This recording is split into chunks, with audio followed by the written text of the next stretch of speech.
Welcome to Slayerfest 98. I'm your host, Ian Carlos Crawford, and joining me today as my special co-host, I have YA author and Scooby.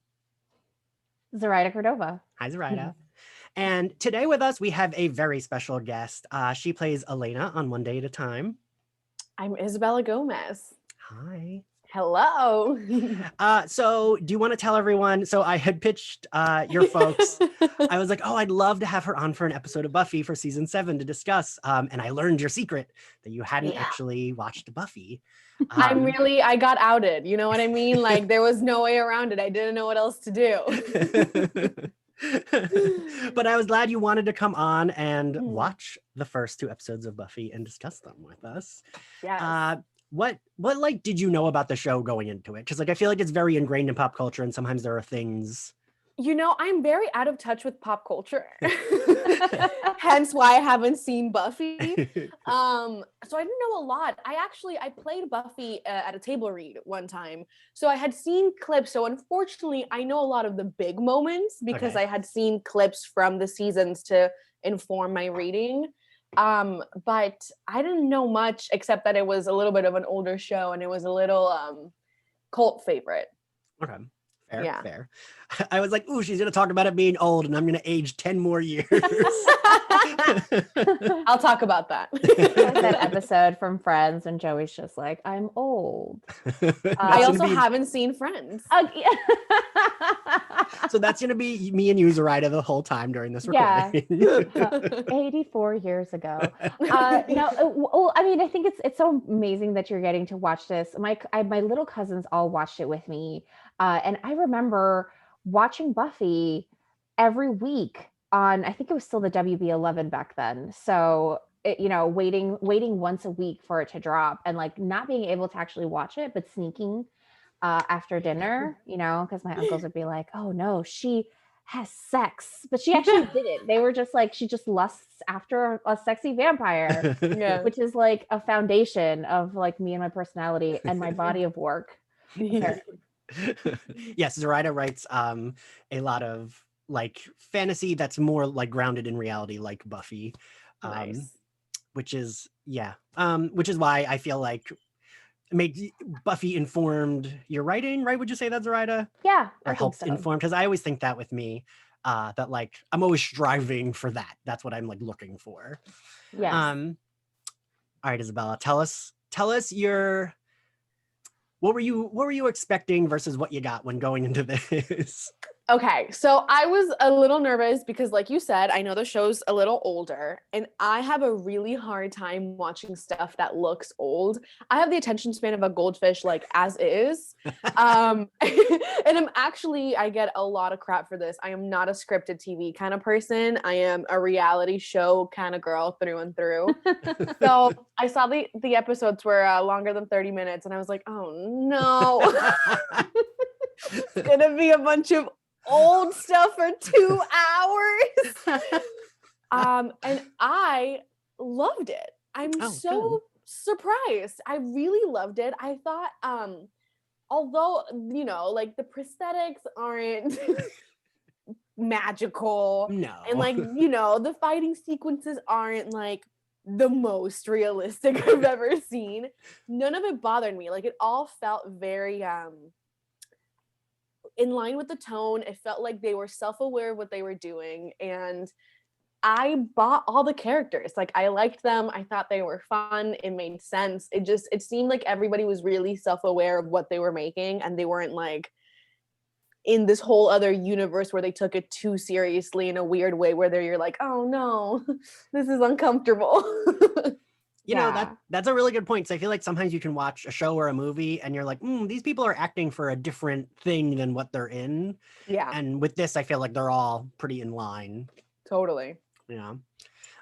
So that opening, did you know about that opening? Because didn't you do a table read of this episode or no, not of this episode? Okay. Yes, of the first one, I'm pretty sure. So I did, but it's so interesting because when you read a script, it's so different in your head. So it all felt new actually until I had my friend watching it with me was like, oh yeah, you did this episode. And I was like, oh my God, I did. So not what I expected, but I want you to know fun. that table read, I wasn't just because Elena watches Buffy. I was like, oh, and Isabella has done table reads of Buffy. That she must be a Buffy fan. That was what tricked me. Yeah, I didn't let them know that I hadn't seen it. I love that. But so like looking at it from you now, like back then, that was definitely right, Zoraida. Like that was like a big deal, like the switch around of like, oh, the blonde schoolgirl, she's actually the one like preying on this like dude. And how like for you, is that like or is it just like, oh, whatever? Yeah, I mean, I'm in a, the TV shows now and everything now is so much more even and much more female empowerment, and women can do anything men can and can do it looking better. So I kind of was like, it's coming. I'm excited for it and it's coming. So, I mean, I was excited about it. And I love that at one point in the pilot, somebody said that the Slayer is always a girl, or like they were like, she will, and I was like, who wrote this? This is amazing. To each generation a Slayer. One of my favorite things is that opening credit. Like I used to have that memorized. I don't have it, like, my memory's going now that I'm 100. Now that we are 1,000. But I do think like I was always so enamored with that opening. My confession is I used to think that Joss Whedon was a girl because his name is Joss.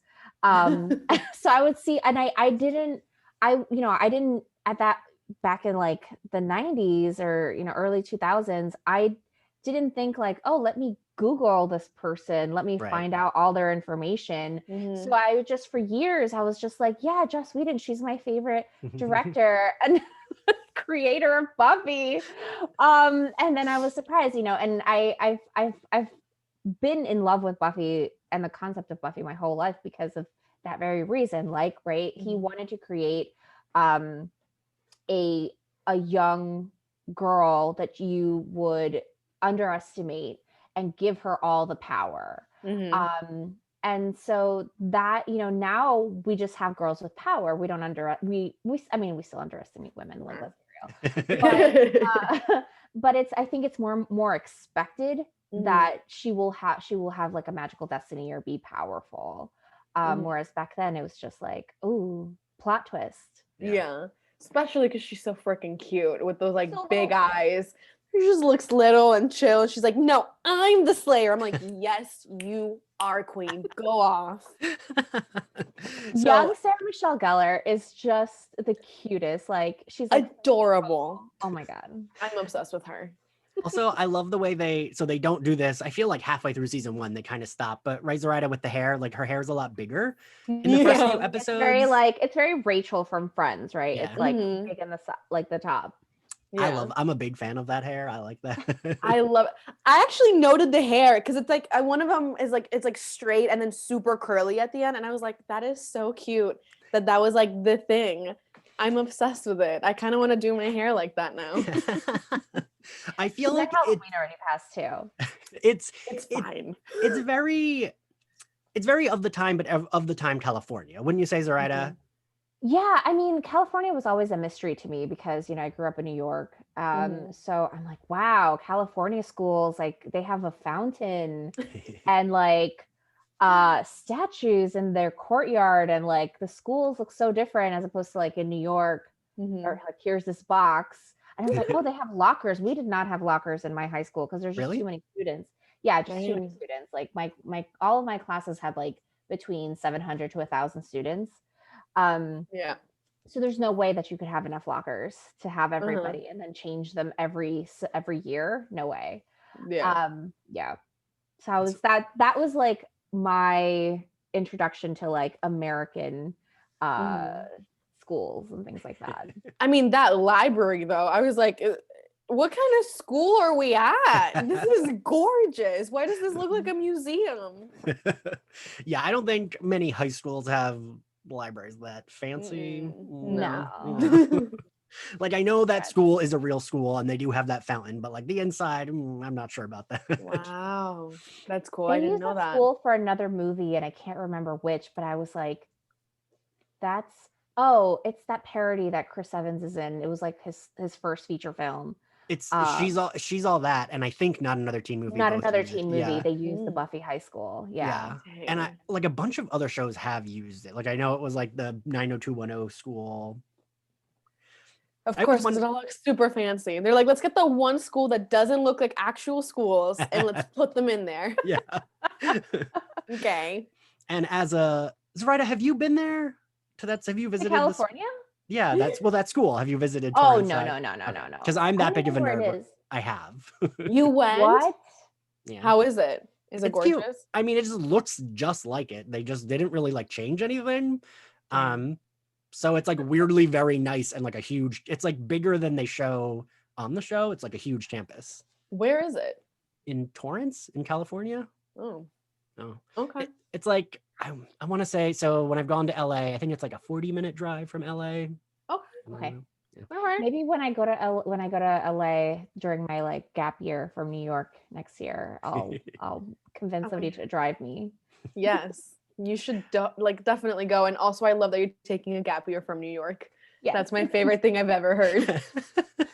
I'm like, I've lived here my whole life. Let me just not. Yeah. Let's see what's out there. Let's see. Isabella, are you from California? No. No. I was born in Medellin in Colombia. Okay. I was there till I was around 10. And then I moved to Florida, to Orlando, Florida.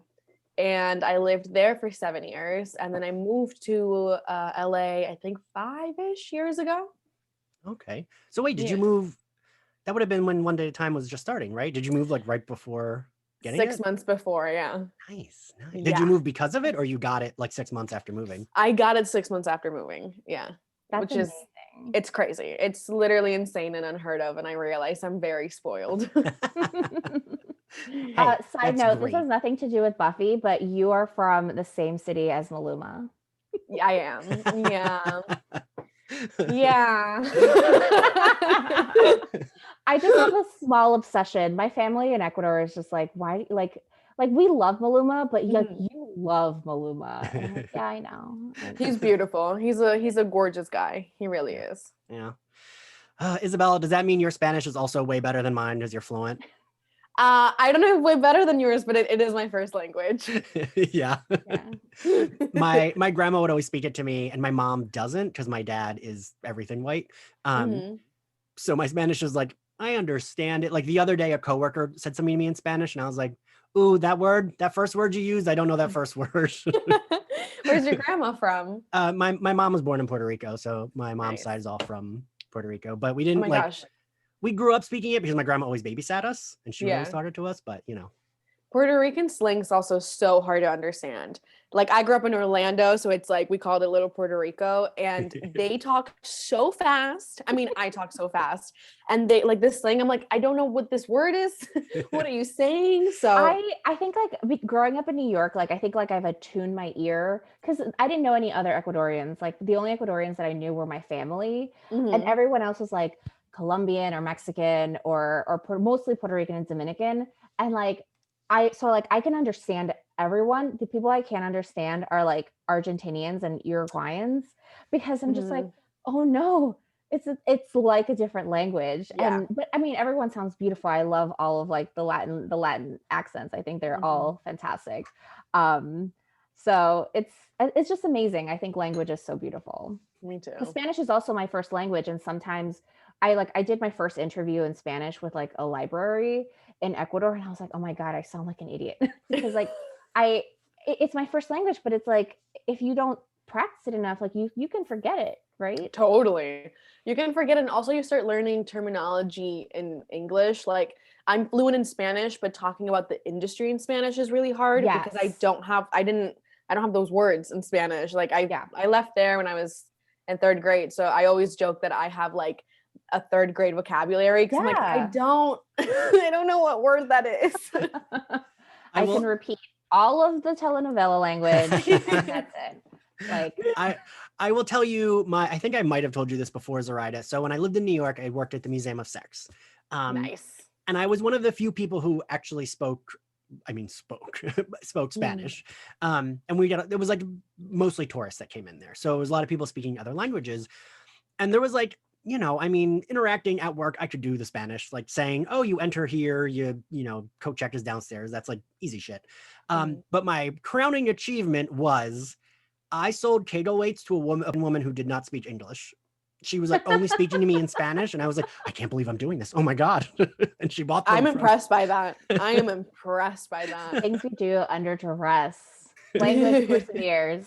Yeah, it was just like suddenly it was happening. And I was like, I can't believe. And she was like, oh, thank you so much. And like bought them. And it was all in Spanish. And I couldn't believe I did it. You're like, hell yeah. I need to stop underestimating myself. Oh my God. But okay, so before seeing this, had you seen the movie at all of Buffy? No. And I just found out that there was a movie yesterday. I didn't know. And why was it not Sarah Michelle Gellar? Like, I don't understand. Right, Zoraida, correct me, but I think like Joss didn't have much control over the movie. It was kind of like he wrote the script and then like they edited it and they like kind of just did whatever with it. The show apparently was more in line with what he wanted. The movie is not that good. Oh, okay. Isn't great. Okay. There is no Angel, first of all, in the movie, so big bummer. But you know, there is Luke Perry is in it, and he was great. And it is Buffy's backstory, right? Like everything she says in those first two episodes, like, did you really burn down a school? Like everything that happened in that movie is the reason why she had to move to Sunnydale. Okay. Yeah. I like that. And they didn't do it well. That's a bummer. Yeah. The movie's like, it's the only thing that's different is like super cheesy. Yeah, it's very of the time. I think it came out like 4 years before the show actually aired. And I do think in the movie she actually was a senior, but they, you know, just retcon it to be like she's a freshman, and so also they can have the actress like looked a lot like it was like in like back then when all the actors looked 30, but they were supposed to be playing teenagers. Yeah. I hate that. As someone with a perpetual baby face, I'm like, when am I gonna get to ever work as an actual teenager in this town? Yeah. So we get her going to school. Her principal's very. What were your first impressions of the characters that we met? So we meet Giles, Cordelia, Willow, and Xander. What did you think? I literally have them pulled up because I'm the worst with names. Willow's my favorite. I think she's adorable, and that character, and especially the way that she's playing her, could have so easily been too much or like been like, oh my God, okay, come on. But she's so grounded in truth, and her eyes are always so wide and genuinely confused that, oh my God, I love her. I love her innocence. I'm really hoping that eventually we have an arc where she turns into a badass warrior princess. Do you want spoilers? No, I don't, because I think I'm gonna watch it now. Okay. I really liked it. I really did. But I'm obsessed with her. Obviously, I think Sarah Michelle Gellar is a badass. It's so interesting too because the way she flows from teenager into Slayer, and like the way that you can see her maturity changing and the way that she crafted that character, especially for a pilot, was exceptional. Like usually pilots are a mess no matter what you do. So I loved her. And then Angel, he's the one that just like appears a couple times, right? Like we don't hear a lot about him yet. And at the end he's like, I'll be damned, she did it, or whatever. I don't really have thoughts on him yet, except he's gorgeous. Yes. Is that the vampire she ends up wanting to? Okay. That's a little bit of a spoiler, but not really, because you learned that he's a vampire in like 2 episodes. And also like they're together in all the posters anyway, like the season's posters, like it's also you can tell. Like she's like, he's gorgeous, but I'm annoyed. I'm like, that's every relationship. Like that's just a relationship. I don't know what you mean by that. And then Xander. Which one is Xander? He's a dorky guy. Oh. Yeah. I mean, I don't know. I feel like all the men looked kind of the same to me. Yeah. Here's a hot take, and let me know if I was wrong. But was there a little bit of like inappropriateness going on with the librarian and Willow? No, no. Oh my God. Because at one point, you know, when she's like looking up stuff on the computer, he like leans in next to her. I was like, what is happening? Hashtag me too. Isn't this girl supposed to be like 16? I was so thrown, and my friend was with me, and I was like, do they hook up? Like, I don't understand. Absolutely not. I can I'm say so that as glad. a spoiler. Even as a 12-year-old, I had a crush on Giles, the librarian, because I'm Really? crazy. Giles is just so he's like a handsome old man, in my opinion. Even though now we're like way close to his age. Now we're and he was just always like, I think I just have daddy issues. So maybe that was it. But I was like, oh, is Giles supposed to, like, even in the books, like there were these novelizations of Buffy the Vampire Slayer that I used to get from the library. They would be like, cute in that dad way, that dad sort of way is what that's how they would describe him in the books. Okay. But no, Giles has his own journey. It does not involve any underage girl. I'm so glad. You know what though? I'm a huge true crime junkie. And in all of the like old, you know, murder stories, that's the guy who would end up murdering someone. So I was just already hesitant. Like, and at the beginning when he was like, I didn't think, so he's a good guy. I really thought he was a bad guy. Okay. Yeah. Okay. They do. That was one of my questions I wrote. Like, how did you feel? Just they do introduce him like so mysterious. It's like, if you don't know, it's like he could be secretly. I thought he was a bad low-key guy. bad. Yeah. Yeah. He's For just a stodgy British man who's, you know, he's going to be Buffy's watcher. So he ends up being maybe the only not toxic male on the show, right, Zoraida? I think so. I hear that. Yeah, I'm 100% sure. Yeah, for sure. I'm like trying to think of another, and I'm like, nope. Teenagers and us romanticizing freaking toxic relationships. It's fine. I am 37 and still same. So I mean, I'm not a teenager, and I'm like, yes. I recently watched The Notebook with somebody that had never seen it, and they were like, this is abuse. Like, this is a toxic. And I was like, shh. You have to, like, suspension of disbelief. Hold on. You're like, no, it'll be cute. I promise. Just if you're a bird, I'm a bird. I don't know. I know so many of those. It's like, this person's actually a piece of shit, but but I feel like it was, yeah. I mean, Zoraida, right? Get to Spike, and then Spike is a character later that we will. I think I saw clips from his stuff. Yeah. Spike season 2. Oh my God.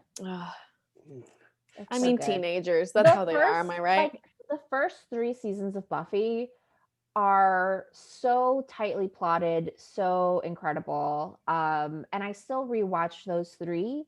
Whereas like the others, I watched certain episodes of them. You know, I still really, I there's still a lot that I love. But the first 3 seasons is just like my favorite characters are all in the same. How many seasons are there?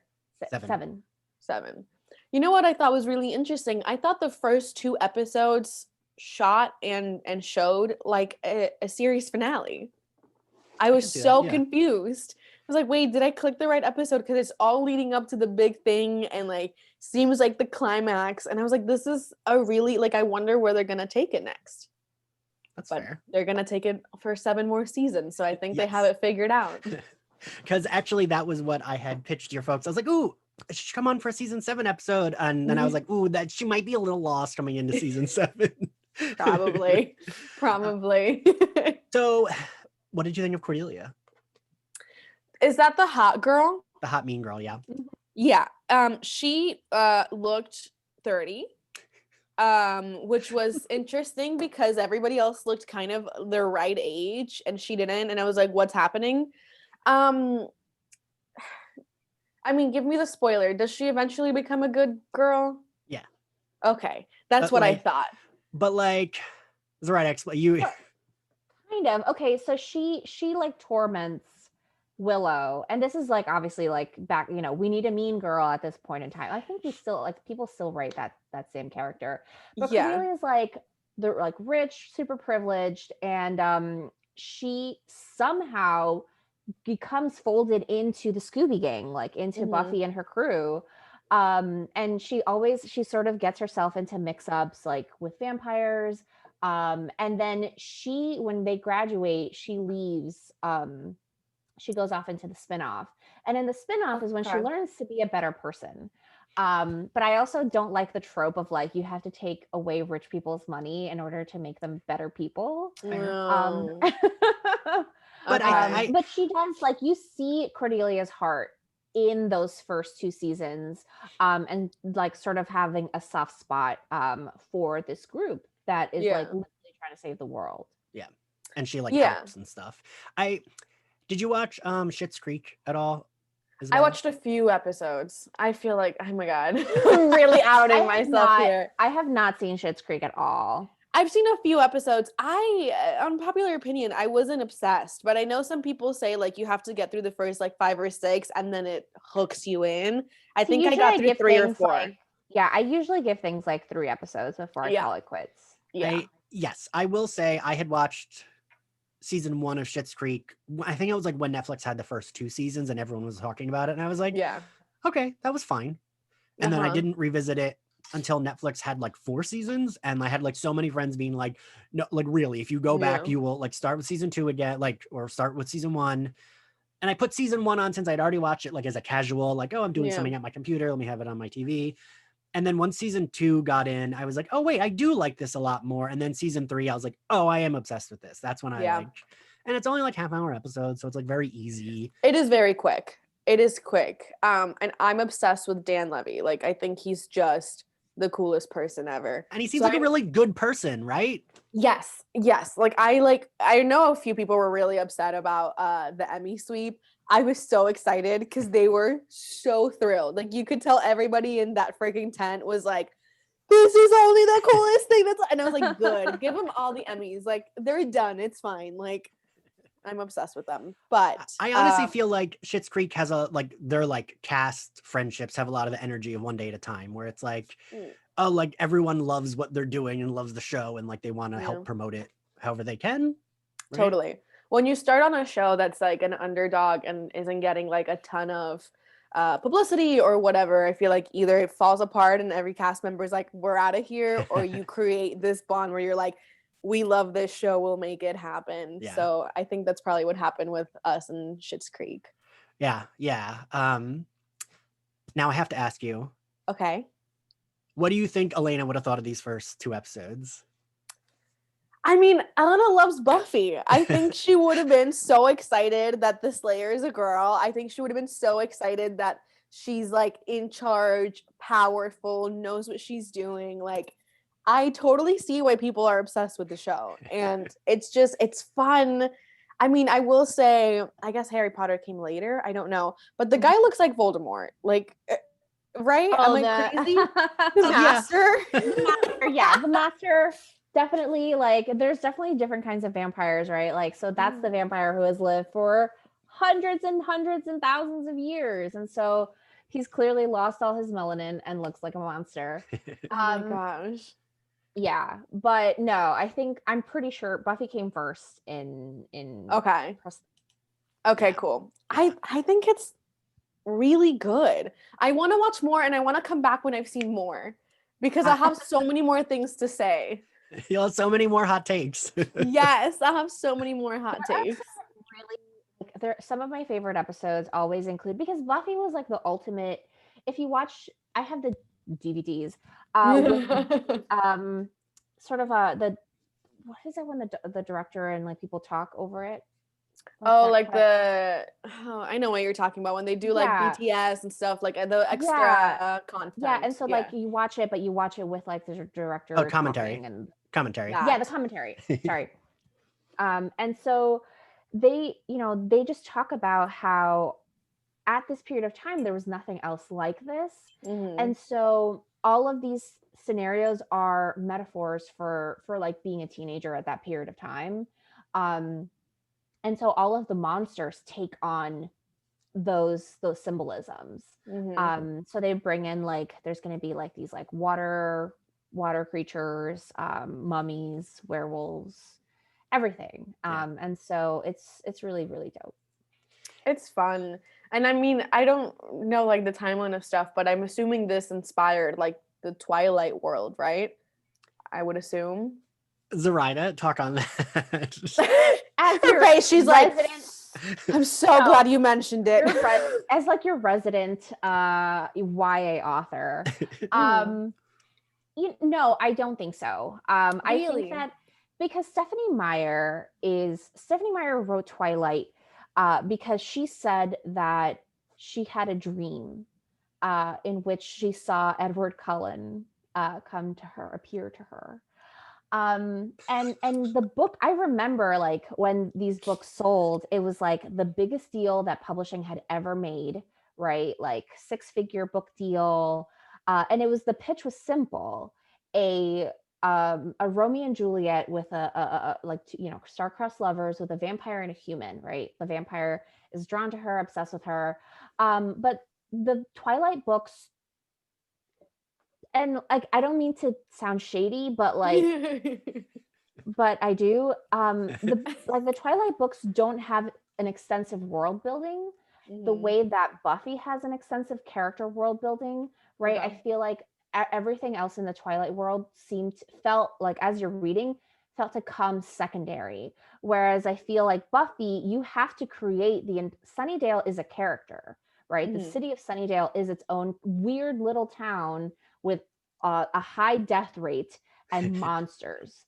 And like Forks, Washington is a real place. So like it like the only inspiration is just like vampire humans are in love with each other, which like if you are into masochistic romances where like they can't be together, that's a perfect setup. So I don't see the inspiration. And Stephanie Meyer has never credited to it, because I've written a lot about Twilight and like Sci-Fi Fangirls and like BuzzFeed and stuff like that, and I've never found her I've never found her commenting on any of that. So Okay. Interesting. But so it is funny because it was like, it felt like there was a lot of things that felt like they progressed, they like became to fame because of Buffy, I think.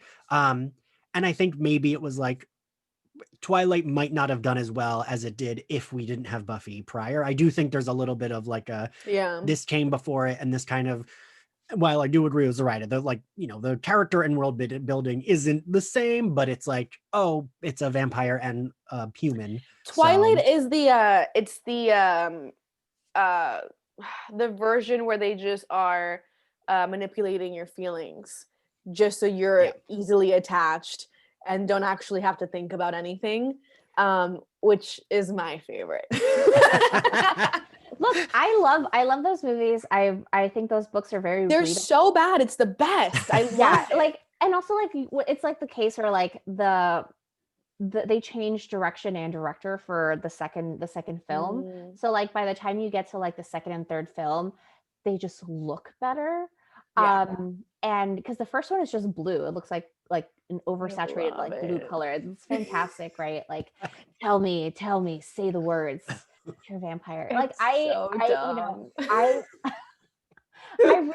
do enjoy them for what they are, and I will watch the wedding scene over and over again because it's like I'm obsessed with it. It's beautiful. My best friend and I, literally, she lives in Colombia. Every time we see each other, we watch every single Twilight movie, and they suck. And we create different drinking games, and they're bad if you just look at them from like an artistic standpoint. Like even like freaking Robert Pattinson has not been able to shut up about how much he doesn't like that movie. Yeah.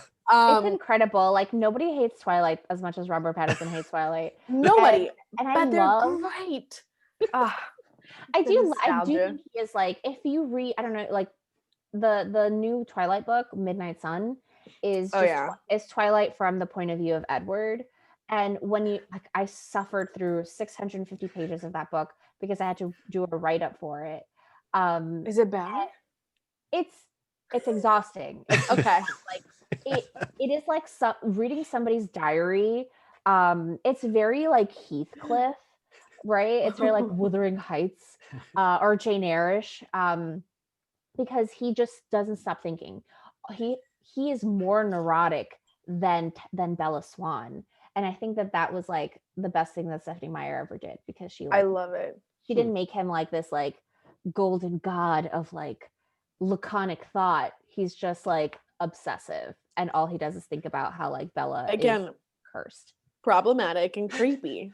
Yes. Like the whole like she's underage, guys. He's like 100 and something. He died during the Spanish flu because he didn't wear a mask. So Wait, is that really how Edward died? he died in the Spanish flu, the Spanish influenza. Oh my god.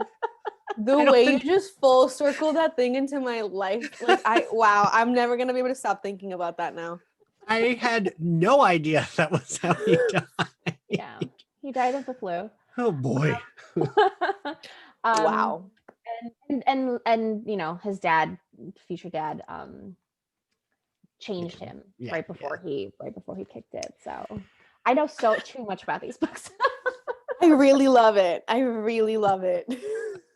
Yeah. So I will credit Buffy. Like, one thing that Buffy changed in pop culture for other books, specifically books, is the humor, right? And like people used to call it like the Whedon-esque humor, which is like you have this super serious TV show, it's all supernatural and all this stuff is happening, and then but you have to tell a joke, right? That was one of Joss Whedon's things, which was have all the darkness that you want, but for God's sakes, tell a joke. And Buffy takes that to heart, and a lot of the books that came out in like the late in the 2000s, like Shadow Shaper by Cassandra Clare, which was a TV show and a movie, both of those have that sort of like clippy, like sarcastic, everyone's a Xander, and there's like, you know, so that has changed, I think, the way that paranormal teen shows are made. I like it a lot. I think it makes it so much more real and accessible and grounded in like truth, which, like, I mean, going back to Twilight, one of my favorite characters was Anna Kendrick, because she was the only one that seemed like was like, what guys, why is everybody taking this so seriously? And that's what I love about Buffy too, is like the way she's like plays with the vampires and the way she teases them and is just like has fun with the fact that she's doing this thing, instead of being like, I'm the Slayer and I come here to slay. I think is so fun. And again, it just makes it like realistic, because a teenage girl would do it that way. A teenage girl is like funny and sarcastic and quirky, and I really enjoy that. And I mean, I'm on a sitcom, so I think comedy is just one of the best ways to reach people and get them invested. So yeah. Well, absolutely. You know, I mean, One Day at a Time does that. I mean, without the vampires, right? Where it's like you still have these serious subjects, but like people can still like bring a little bit of like levity, where it's like cut the tension with like a joke, but like it still feels realistic. It doesn't feel like cartoonish. Yeah. And that's how people are in real life. Like when tense things are happening, people don't tend to sit in them. They tend to make a joke, try to like dissipate, try to whatever. So it just makes a lot of sense. Yeah. Yeah. I remember reading an essay. I want to say it's like Sarah Vowell, and she wrote how like after the last like George Bush election, she had like fainted in public and they had to call an ambulance. And one of the questions they asked her was, who's the president? And she said, she was like, and I was like half conscious, I'm ready to pass out again. And I said, George Bush, but I didn't vote for him. And like still like thought to do that. And I always think of that because like, right, that's real. Like you're still like, you're trying to like make it not feel so intense. Yeah, for sure. Okay, so we get the be continued. So the be continued on this is a be continued that would never happen in another episode, because it's just like, oh, a vampire's attacking her. I mean, right, Zoraida, like that's definitely like the first episode, we build the stakes moving forward. So the show, it makes the villain small. Like even the master the guy that looks like Voldemort, even he feels like small potatoes compared to any other villain she faces after season one. He's the villain of the first season. We get a new like big bad every season. Yeah. And yeah, right, Zoraida, they kind of build every season. They do. Bad. They get more insurmountable. And and I think that that's one of the best things about the show is like, I can't think of a lot of Supernatural does this. I love Supernatural. I'm garbage for those boys. But so they like, but I think that the thing that Buffy does better is that like you have a clear villain and you have a clear thing that needs to be achieved by the end of it. So like your hero's journey takes place over the course of these episodes, as opposed to like feeling completely episodic where a monster of the week. Totally. Because the show, it does both though, right? So it will give you a monster of the week, but it still like progresses the plot. Because I'm a hard sell. How do you feel, Isabella, about like a procedural show? My favorite show in the world is Grey's Anatomy. Nice. So I'm into it, you could say. Okay. So like I'm more of like, is it episodic when they all continue, or does that mean I forget what's the word I'm looking for where it's like the stories, they have like a one story arc? I don't know. I mean, you can either have like a season arc or you can have one-offs. Yeah. So I'm normally a fan of like at least a little bit of a season arc. Totally. Mixed in. Makes it more cohesive. Yeah.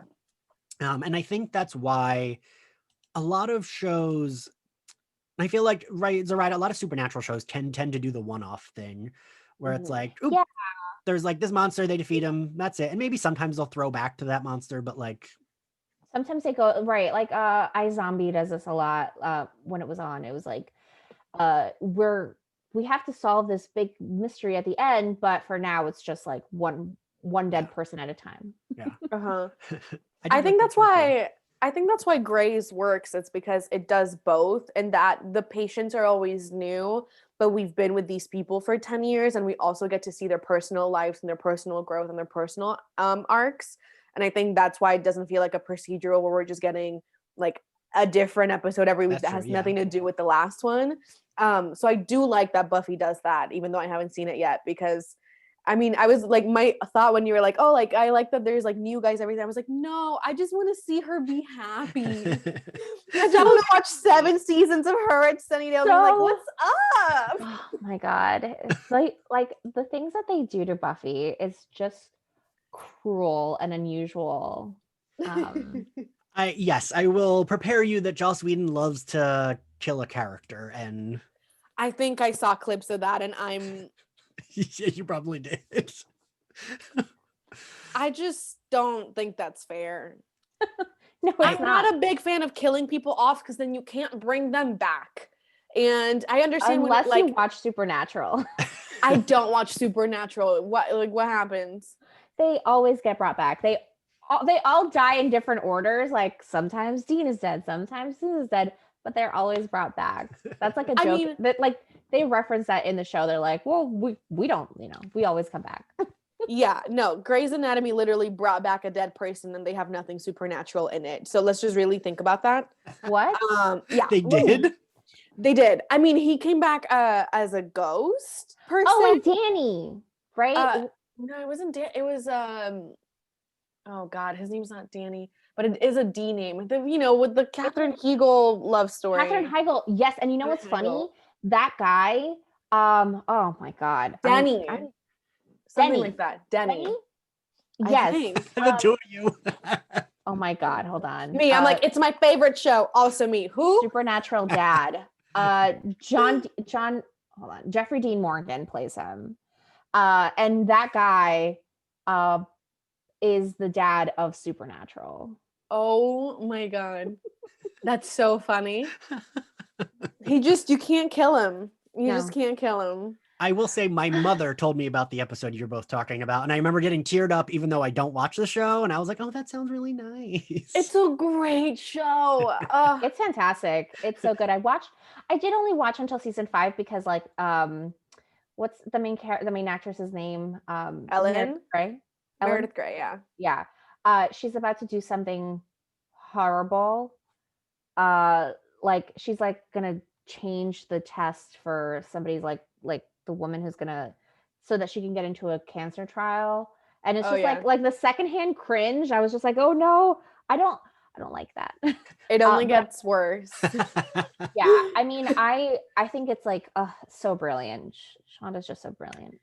Shonda's brilliant. She really is. I would do anything to be on that show. And this continues my half a decade long campaign of, dear God, if anybody from Gracie's listening, please just put me in, coach.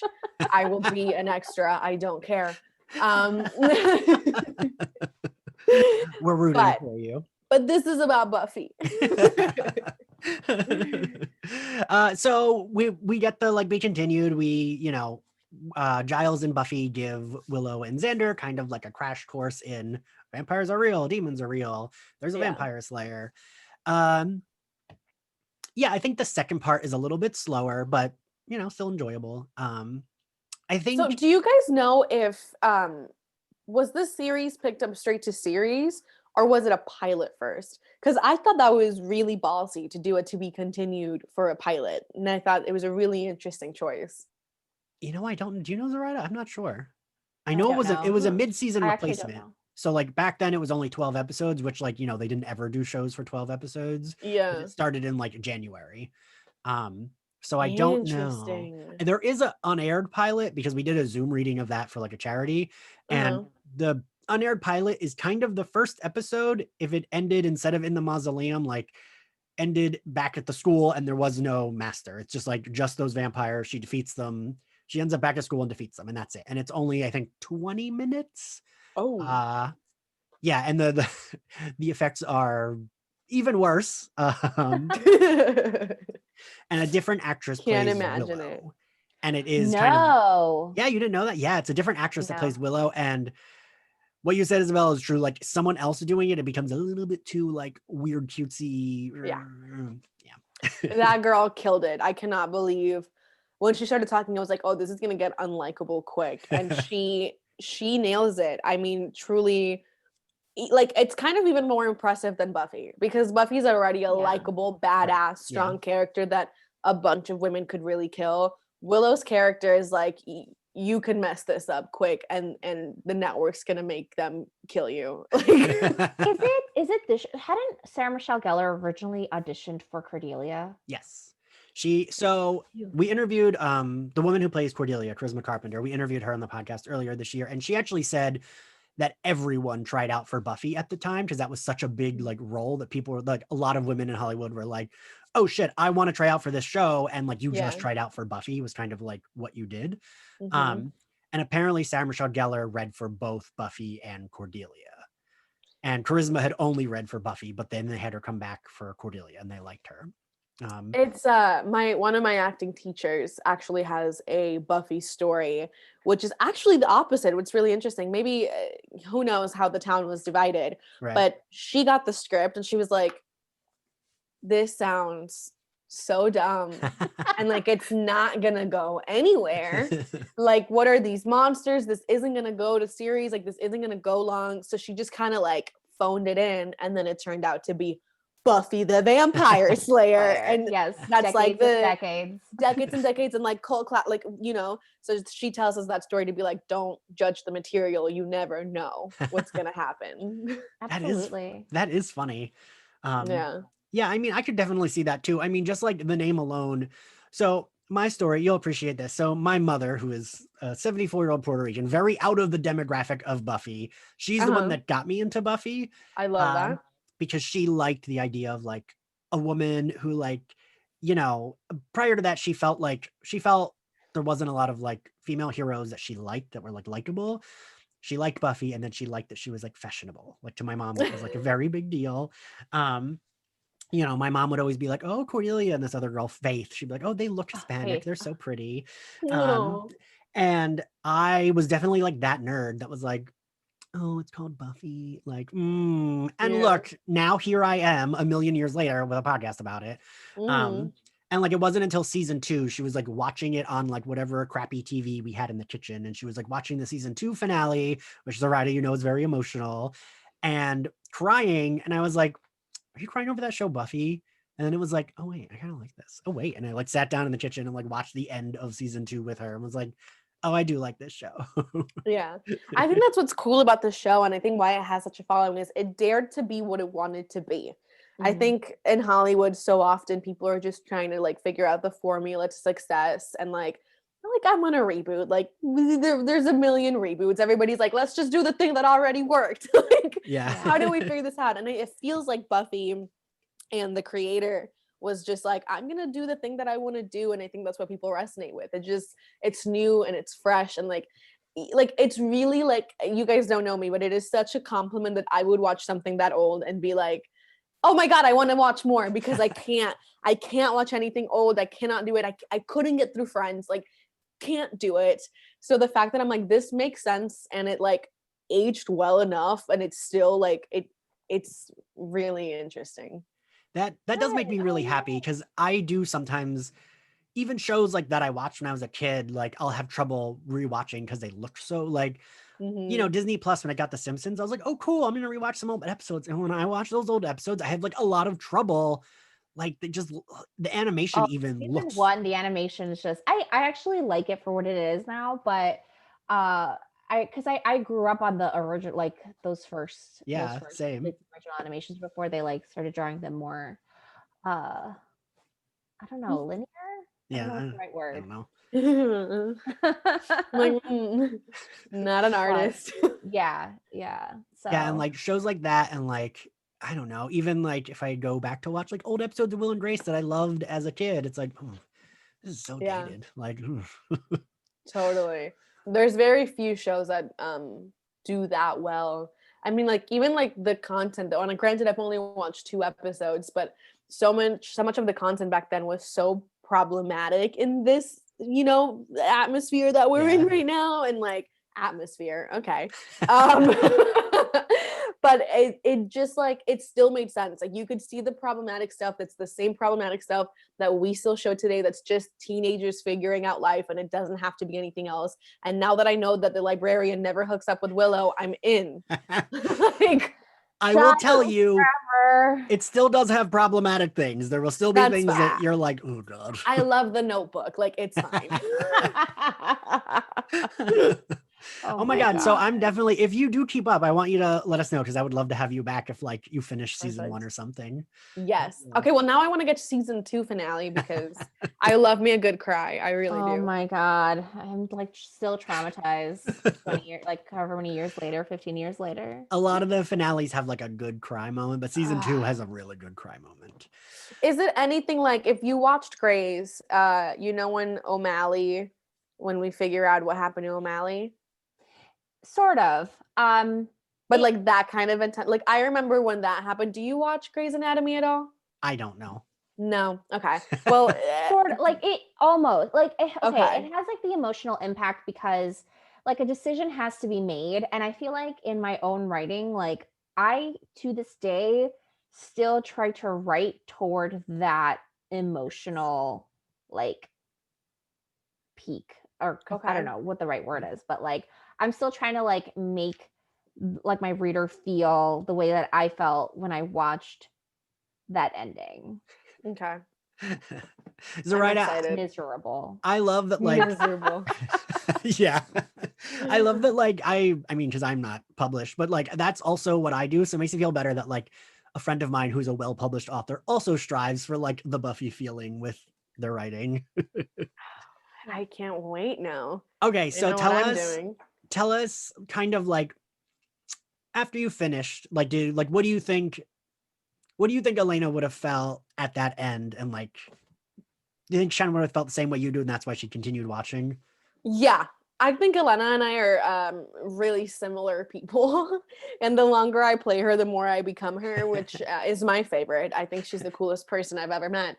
So I think she would be so excited about the prospect of badass women. I think she would really hope that all the men kind of take a backseat and shut up and follow directions.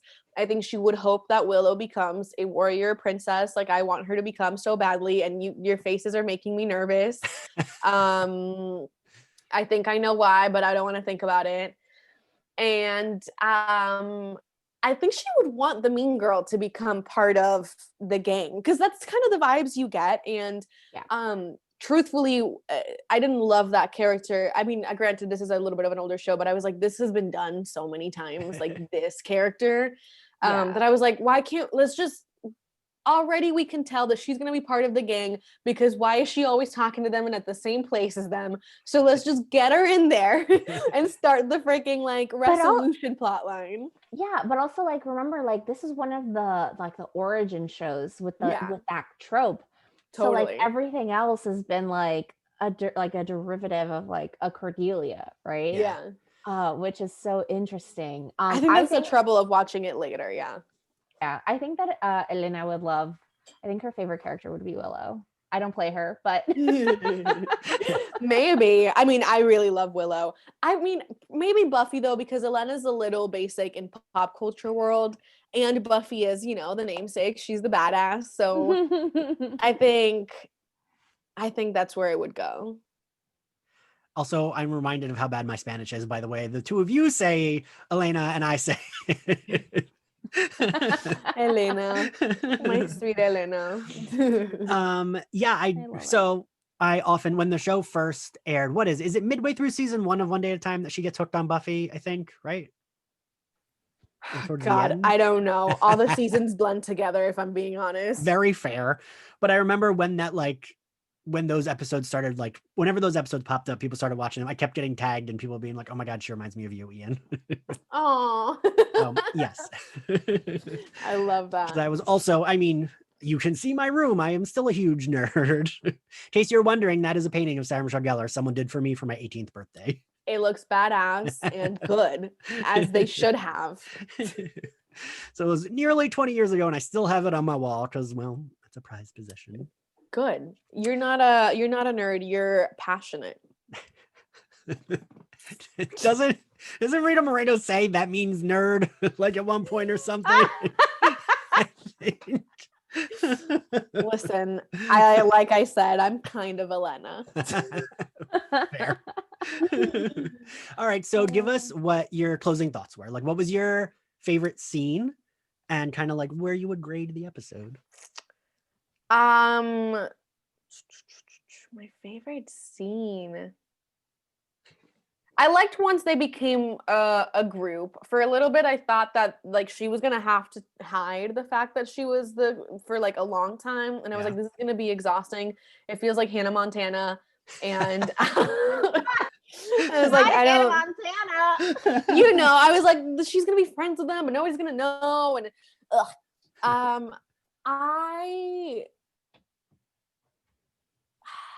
don't know what my favorite was. I really liked after they all came out of the club or whatever, and like, well, first of all, what happened to the dead bodies? Because I thought that was so interesting. Like that dude killed a couple people, and like then there were no dead bodies on the stage, and you know after she's like Willow's like, what, like how did people aren't reacting, and Sarah Michelle Gellar was like, well, they never do. Like people try to justify what they saw. And I was like, cool, except their people died. So like, where are they? Also the fact that which one was the guy that turned into a vampire that was originally in the friend group? Jesse, like nobody talked about him dying, and I was like, I'm confused, like nobody cares here. But I like the scene after where she's explaining. I started college this year, and I'm a intended psych major, and so the psychology behind people will try to rationalize and explain what happened because our brains can't comprehend that kind of stuff. I really liked, and I like that what was his name? The librarian was like, we're all screwed. I was like, Giles. There it is. That is a very iconic line that there will be a reference to later on in the series. Oh, I love it. I love it. It felt that way. Yeah. It definitely is. Like the Buffy one-liners are, I hope like keep it like in mind. They'll just like stay in your mind forever. Because like, so Cordelia's line of "What is your childhood trauma?" I feel like is a very iconic What line. is your childhood trauma? Best. The way I laughed at that line, because I'm also like, okay, I was the therapist friend before I started psych. Like that was always me, and I am the girl that like people come to like, and I will sit you down like a crazy person and be like, let's really dive into this. And the fact that this girl said, what is your childhood trauma? Because anytime I need to learn a little bit of tact. My therapist is also trying to teach me that. But anytime my friends tell me like, you know, something like traumatic that happened in the past, I'm like, oh, your entire personality makes sense now. And I love the idea of this mean girl genuinely being like, what happened to you? How did you get here? Why are you this way? I also love that she thought it was literally, and the fact that she thought Buffy attacking her was amusing was my favorite. She wasn't my favorite character, but I thought it was so badass that instead of her being the mean girl that's like, no, and like playing victim, she was like, what is your damage? Like, why are you trying to kill me right now? Like, love it. You just kind of summed up Cordelia, right, Zoraida? Yeah. Yeah, like, absolutely. That's why you love her even before she does what she does get into the fold, because it's like she handles everything where it's like very like, I'm not pressed about this, I'm just annoyed. Like, I love it. I think it's hilarious. It's like Buffy and her vampires and her slaying are an inconvenience to her social life. Yes. So that kind of character to me, I'm just like, wow, you're so aloof. Like you're literally that self-centered that like the world can be imploding and you're just like, you're in my light. It's also, and again, that's what makes it so fun is that these are still kids and you can still feel that, and it's in this story. And I think it just makes it so much more realistic. And I love that that's the case. Like even was it Xander, what was his name, that went to like help Buffy even though she told him not to, and he was like, well, it was either this or chem class.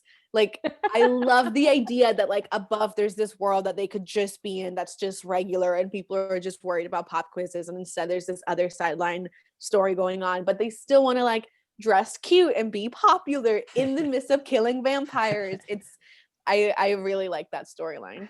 Absolutely. That really is everything I strive for in my writing. Like that's exactly how I want people to react, because I do feel like that writing is the type of writing that is like easy to get into and enjoy, right? And like consume. Yeah. It's also the kind of storyline that you can put yourself in. And I think that that's why the Anna Kendricks and Twilight are fun, and like those characters, because it's the into this world that most of us can't comprehend. Like if one of us fell in love with a sparkly human that was trying to kill, like we wouldn't like that, we can't put, but it's the Anna Kendrick and like the Cornelia and the people that are like, what is happening? This is wild. That is like, oh, I could be that person. And now this world makes sense. It's the placeholder for the reader or the watcher. Although Bella is the placeholder for the reader. Anyway, but Bella's so full of nothing for so long that I feel like most people are like, no. But like that's crazy, like sidebar again, but like the whole point, like all of the Cullens who have been alive and lived in Italy for like years are like, we're making Italian for you. Aren't you Italian? Your name is Isabella. And I'm like, no, this isn't her. If her last name was Italian, then maybe you could be like, she's Italian. It doesn't. None of the movie makes sense, and it's why it's good. It's like, have you watched, you know, that YouTube channel? Oh my God, what is it called? It's like the pitch ones. He like does mocks of people pitching movies. Oh, no. No. Oh my God, I wish I remembered it right now. It's the same guy, and he does these sketches of him pitching movies to a studio head.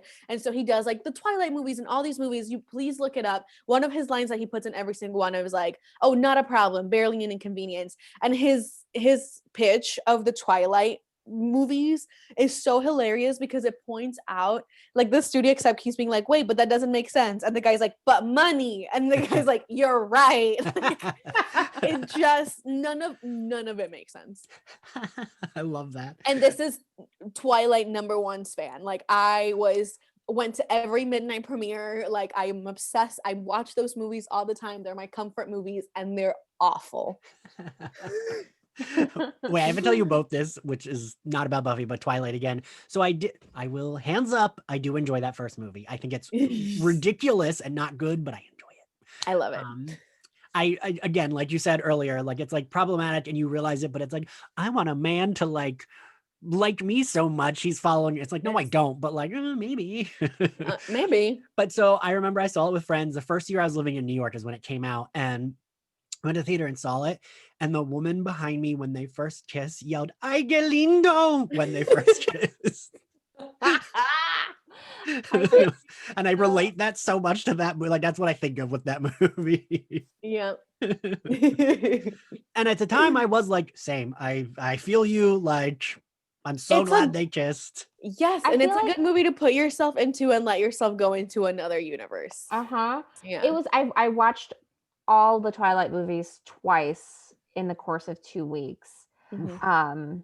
In August when I was doing my Edward Cullen piece for sci-fi fangirls. So and I enjoyed it every single time. Like, me and my friend were like, after we finished watching it the first time, like a couple days later, we're like, do you want to watch Twilight again? And we're like, yeah. And then we That is just started insane. it again. They created something magical where it's awful on paper and it's awful on the screen and it works. And And it works and it's genius. There's something there. There's something there something for there. sure. Absolutely.